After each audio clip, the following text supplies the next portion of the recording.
ఆవిర్భావ దినోత్సవ సందర్భంగా మన గట్కేసర్ 6వ డివిజన్లో అంబేద్కర్ చౌరస్తాలో జెండా కార్యక్రమం ఇక్కడ ఏర్పాటు చేయడం జరిగింది।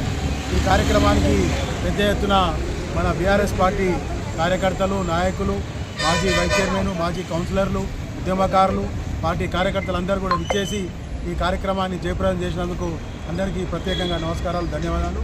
అలాగే ఏదైతే తెలంగాణ గురించి 1200 మంది బలిదానము, కేసీఆర్ దీక్షాఫలము, ఈ తెలంగాణ రాష్ట్రాన్ని కాంగ్రెస్ పార్టీని మెడల్ వంచి సాధించుకున్న కేసీఆర్ గారు తర్వాత ఈ ప్రభుత్వాన్ని, తెలంగాణ రాష్ట్ర ప్రభుత్వం వచ్చిన తర్వాత, ముఖ్యమంత్రి అయిన తర్వాత గత 10 సంవత్సరాలు కూడా ఈ తెలంగాణ రాష్ట్రాన్ని ఎన్నో అభివృద్ధి సంక్షేమ పథకాలు ముందుకు తీసుకెళ్ళలేదు।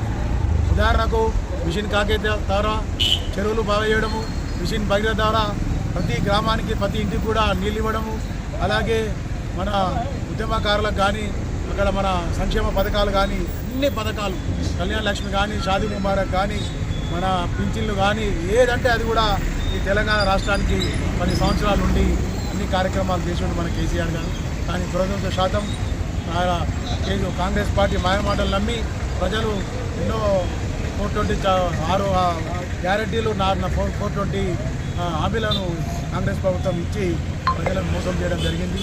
ఈ 2.5 సంవత్సరాలు కూడా ఎలాంటి అభివృద్ధి కార్యక్రమాలు కానీ, గ్రామాలలో ఒక తట్టేడు మట్టి కానీ, ఒక ఇటుక కానీ, ఒక లైట్ వేయాలంటే కూడా గ్రామాలలో చాలా ఇబ్బంది ఉంది। రోడ్లు లేవు, మన మోరీలు లేవు, ఏ కార్యక్రమం కూడా కాంగ్రెస్ పార్టీ పట్టించుకోవట్లేదు। కాబట్టి రాబోయే కాలంలో మళ్ళీ తెలంగాణ ప్రజలందరూ కూడా మన తెలంగాణ పార్టీని, మన కేసీఆర్ ముఖ్యమంత్రి చేసుకున్నట్టయితే మనందరం మళ్ళీ తెలంగాణను ముందుకు తీసుకెళ్లాలని ఆలోచనతో ప్రతి ఒక్కరూ కార్యకర్తలు కానీ, ప్రజలు కానీ ముందుకు రావాల్సిందిగా కోరుకుంటూ నాకు ఈ అవకాశం ఇచ్చినందుకు ధన్యవాదాలు తెలియజేస్తున్నాను।